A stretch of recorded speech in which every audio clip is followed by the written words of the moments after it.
The investigation into the death of 31-year-old Gareth Williams is over for now. But there are those who think the police are wrong. 3 years ago, the MI6 agent's naked body was found locked inside a red duffel bag. The door was closed, the heating was up full in the middle of August, and the lights were out. And also there was a shower screen that was closed here. Most importantly, there was no DNA found on either the padlock, the zipper closures, anywhere around this bath.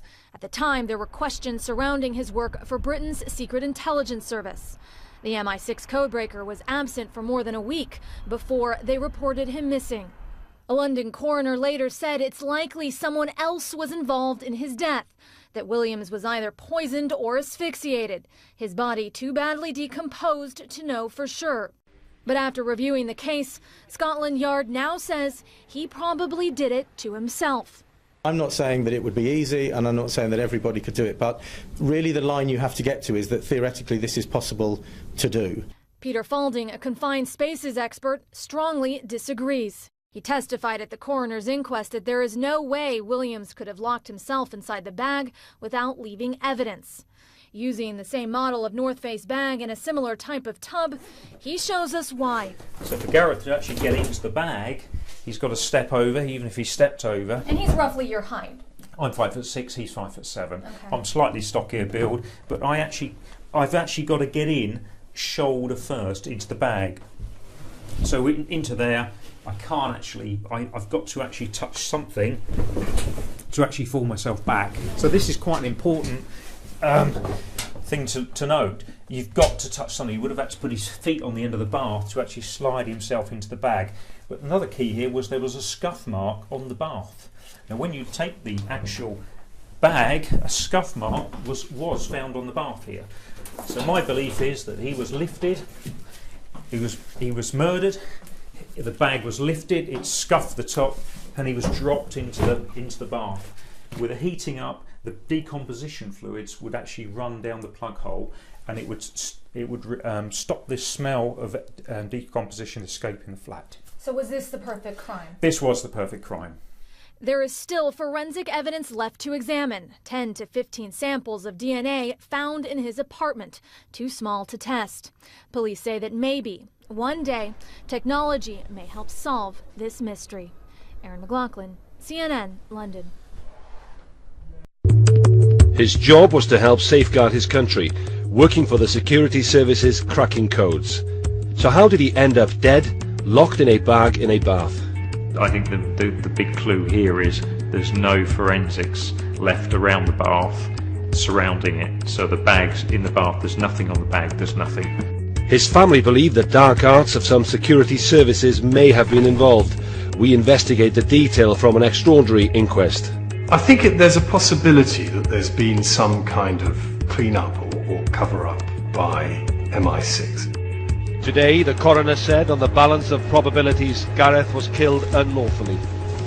Our grief is exacerbated by the failure of his employers at MI6 to take even the most basic inquiries as to his whereabouts and welfare. The investigation will now refocus and actively pursue all the evidence heard and all the new lines of inquiry.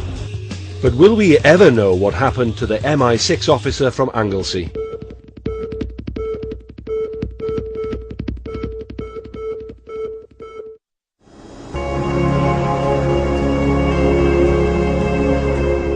For 20 months, questions have been asked about the death of Gareth Williams in the top floor flat of this London house. Evidence at his inquest has shed a lot of light on his life and death, but there are still some crucial questions which remain unanswered. It's likely now there had to be another person involved when Gareth was locked in the bag. So who is this mysterious person? What part did they play in Gareth's death? And why hasn't anyone been identified? I don't believe it would be possible for a single person to put Gareth into that bag in the neat and tidy way in which he was found. Evidence may well be left behind at any crime, but the trick, of course, is finding the evidence. And why did MI6 take 7 days to report Gareth missing from work?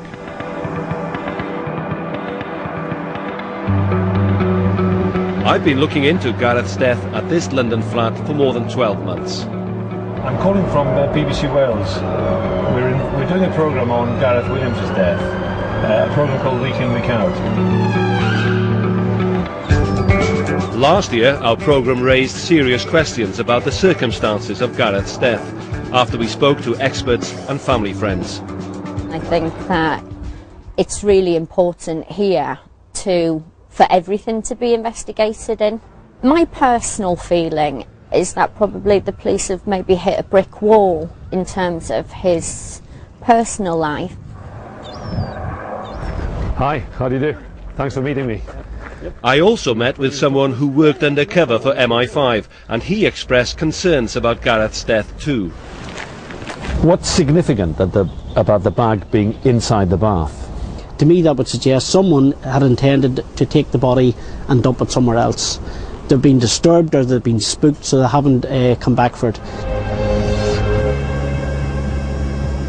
The death of the MI6 officer from Anglesey has been subject to intense media speculation, innuendo concerning his private life, and conjecture as to what his work for the Secret Services involved. The inquest was meant to draw a line under all that speculation, but evidence has emphasised a secret life that perhaps very few knew about. The inquest has failed to answer some fundamental questions. The police investigation has been plagued with difficulties, and we'll be asking if things could have and should have been done differently.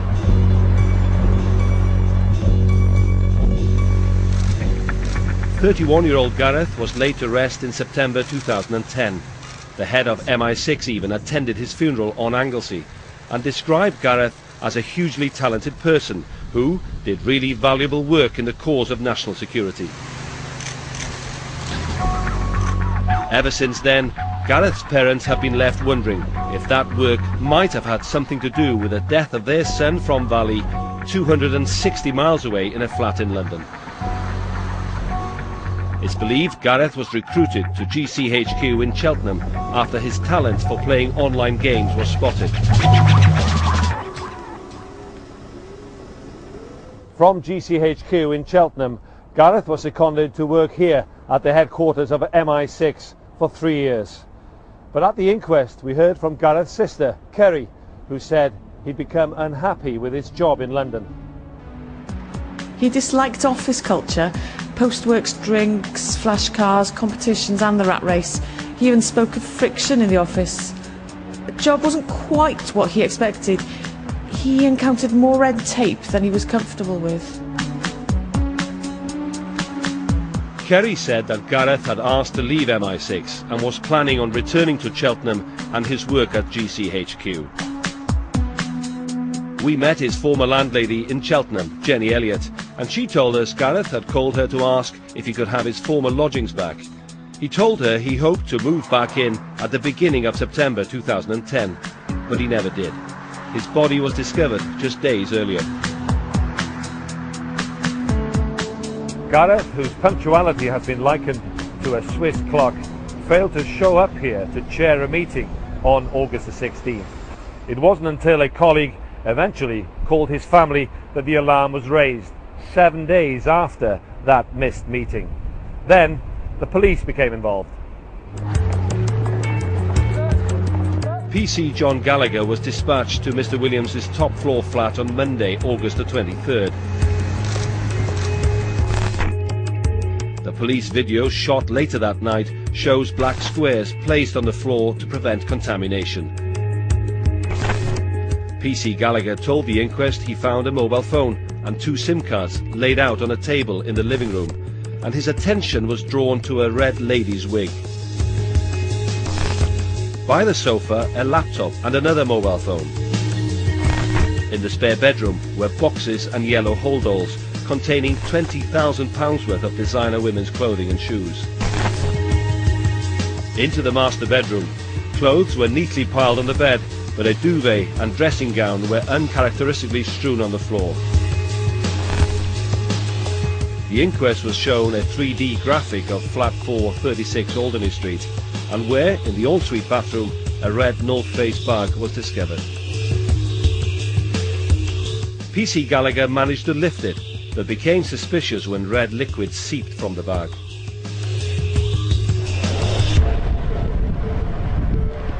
A detective was called to this address, and he made a small 3-inch incision into the bag and discovered Gareth's body. The flat was sealed. This was now a crime scene.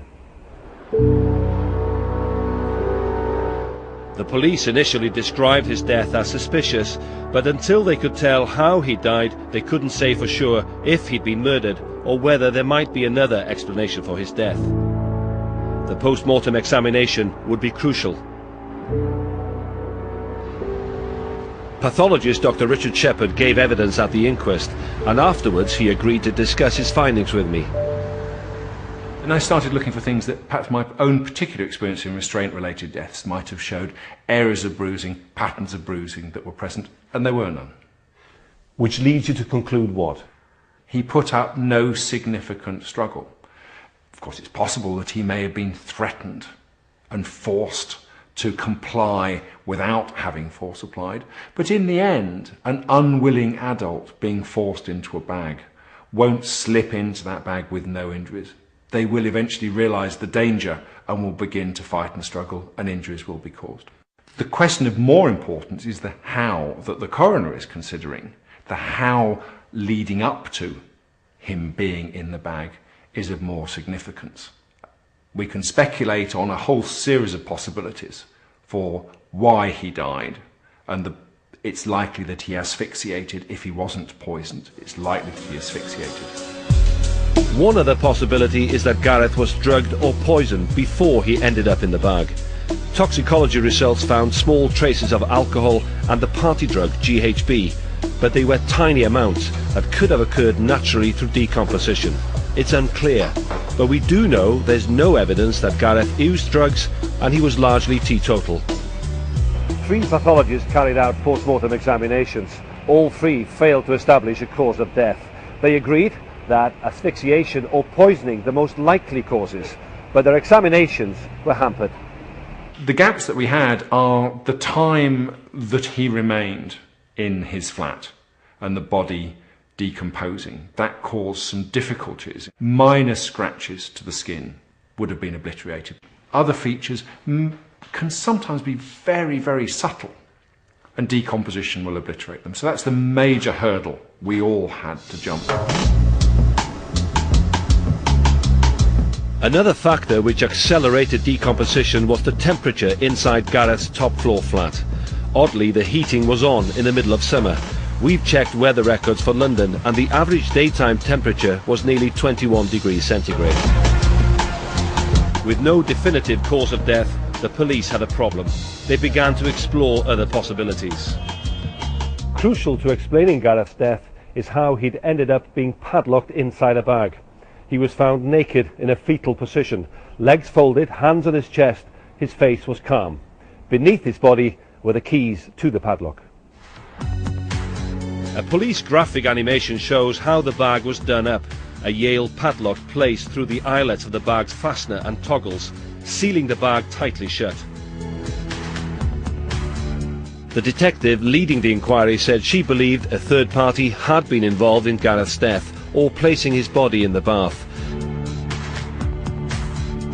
Detectives asked 2 experts to see if it was possible for Gareth to have got inside the bag on his own and padlock it shut from inside the bag. The bag was laid into the bath.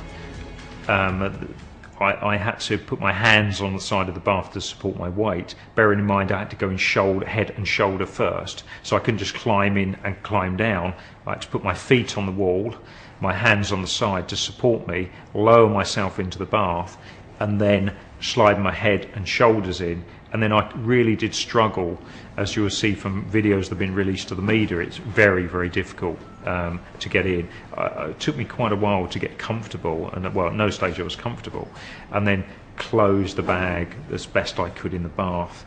What about locking it? Not a chance. Locking the bag from the inside in a confined area, you can't access the lock from the outside. You can pull the material together, but your arms, when you're inside the bag, your arms are on the chest and there is no room to manoeuvre, but you actually can't get the lock through. There's no hole to get a lock through, so it becomes near impossible. So you proved it was possible to put yourself into the bag and to zip it shut. That's correct. But to have that lock clasping with both fasteners on the outside, I couldn't do it. I'm not an escapologist, but I think even Houdini would have a problem with this one. So, if the likelihood of Gareth being able to padlock himself inside the bag was remote, then someone else must have been involved. I believe that he was assisted by a third party into that bath.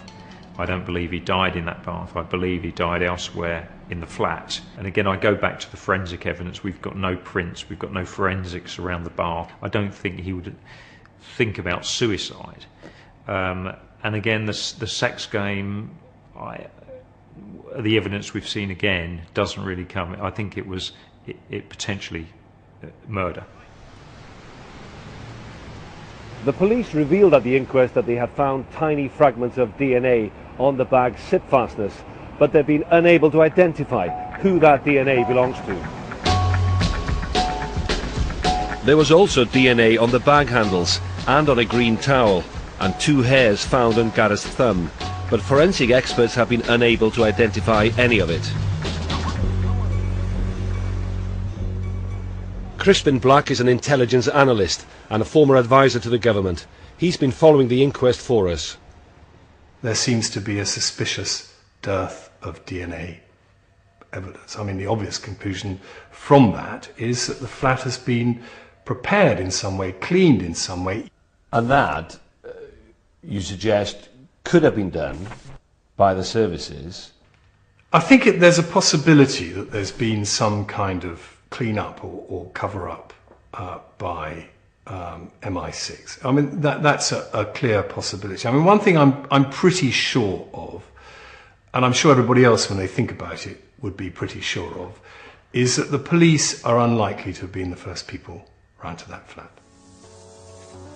With little evidence that's helped the police, there were no fingerprints belonging to anyone else in Gareth's flat, and no signs of a break-in or disturbance. A huge amount of detail has been coming out at the inquest, but for every question that is answered, it appears there are several more thrown up.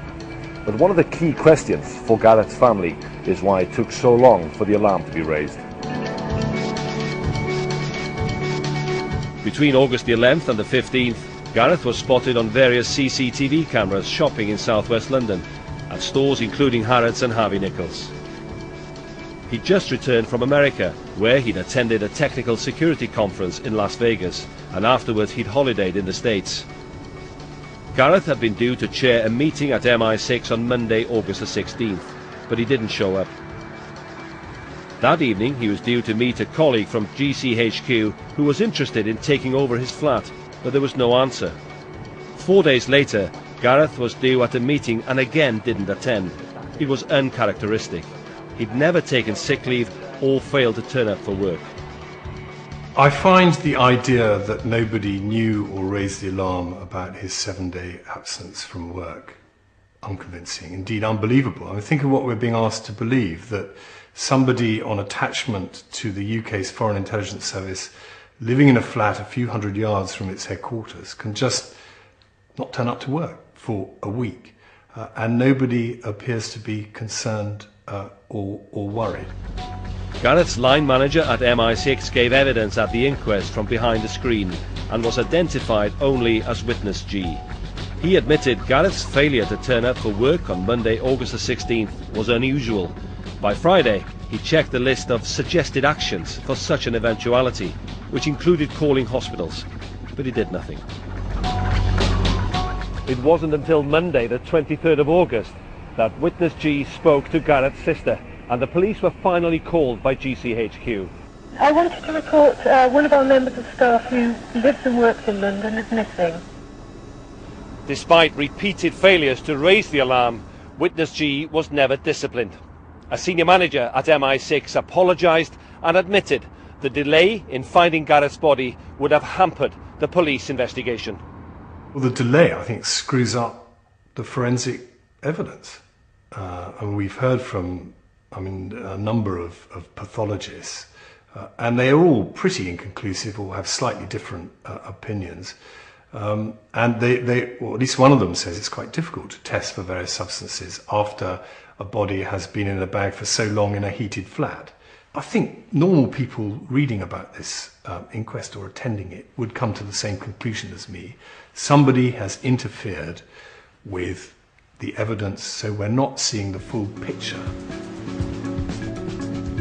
The police haven't always had direct access to evidence either, or even witnesses. Another part of the Met, called SO15, whose officers have high-level security clearance, were tasked with seizing some of Gareth's IT equipment and other items. But SO15 and the regular detectives have been unable to check it all for clues.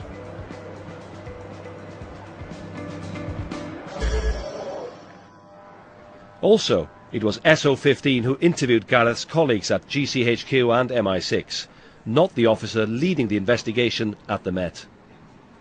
One of the very weird things about this investigation is the person leading it, DCI Sebia, doesn't appear to have been able to talk to everybody involved.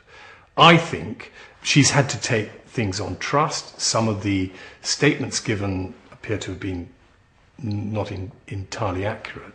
But I think while investigating a murder, she should be given access to everybody that knew him or everybody the police think should be interviewed.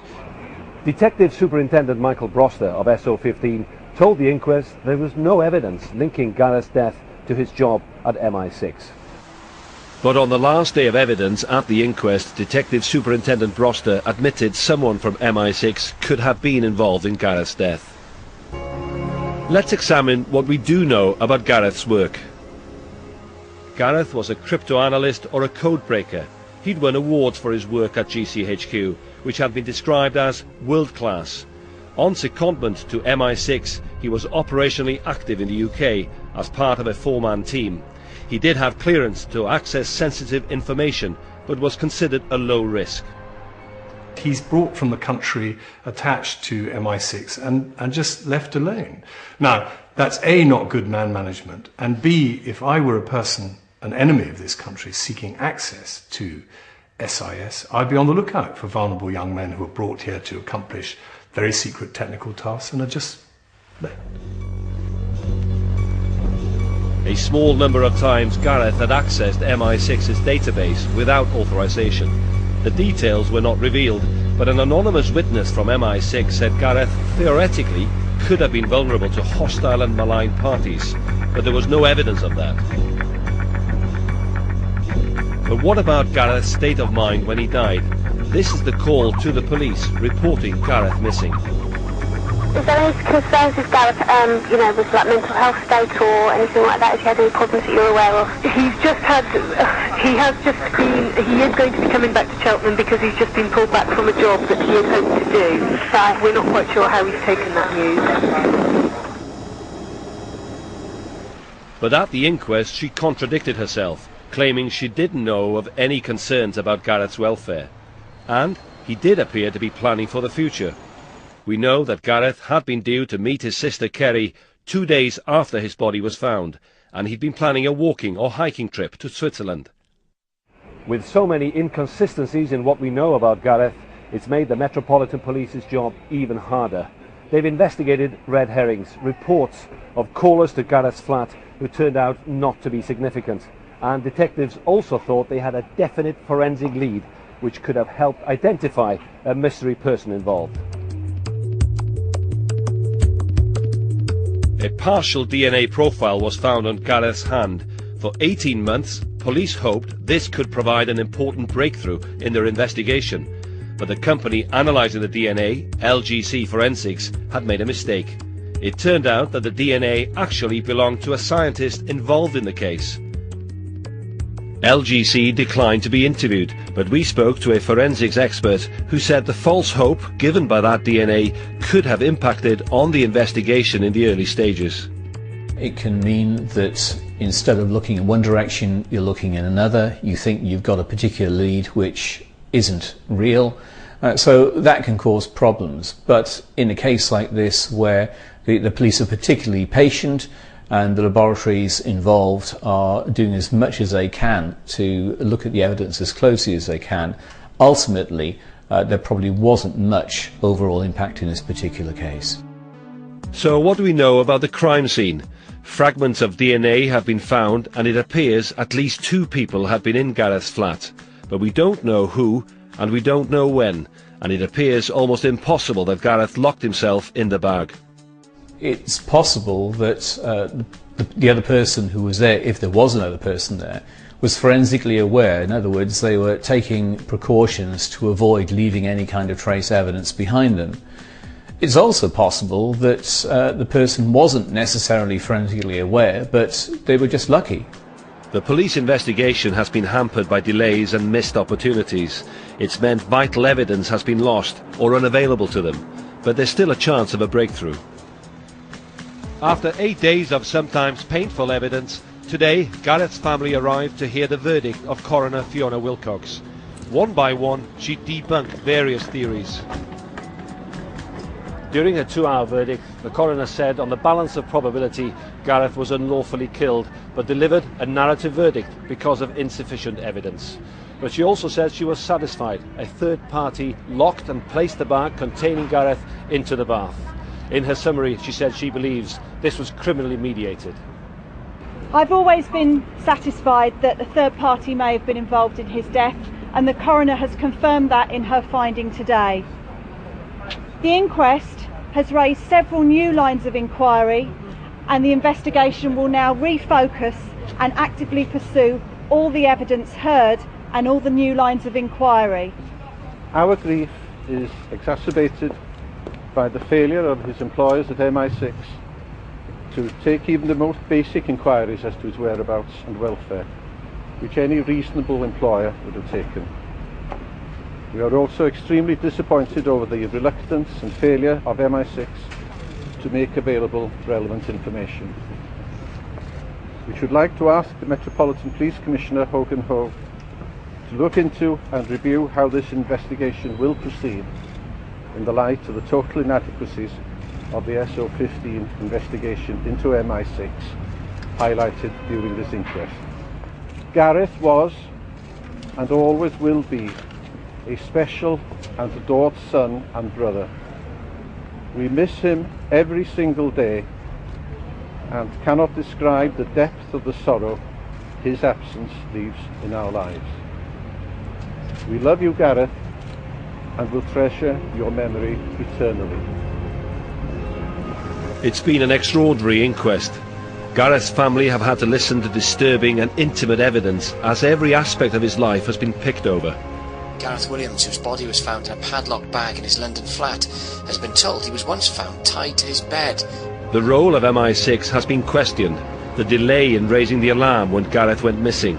Evidence that could be important only came to light just yesterday. The lead detective, DCI Jackie Sabire, said she hadn't even seen 9 memory sticks belonging to Mr. Williams that MI6 had found. The list of unanswered questions goes on and on. Today, the coroner said there was no evidence Gareth was killed by MI6 colleagues, but it remains a legitimate line of inquiry. She also said that the evidence of Gareth's boss at MI6 concerning the delay in reporting him missing stretched the bounds of credibility. The detective leading the investigation into Gareth's death says she won't stop until she finds the answers, and she appealed for the person involved to search their conscience and come forward. I mean, I hope Gareth Williams' family find out what happened to him. I mean, there's a public interest, there's a public and security interest here, but there's also, obviously, and sitting in the coroner's court, I think you get a very strong sense of this. This is a much-loved son who came to a sudden and unexplained end, and you can feel the family's grief. For now, the man who spent his career cracking codes remains at the centre of a mystery that may never be solved.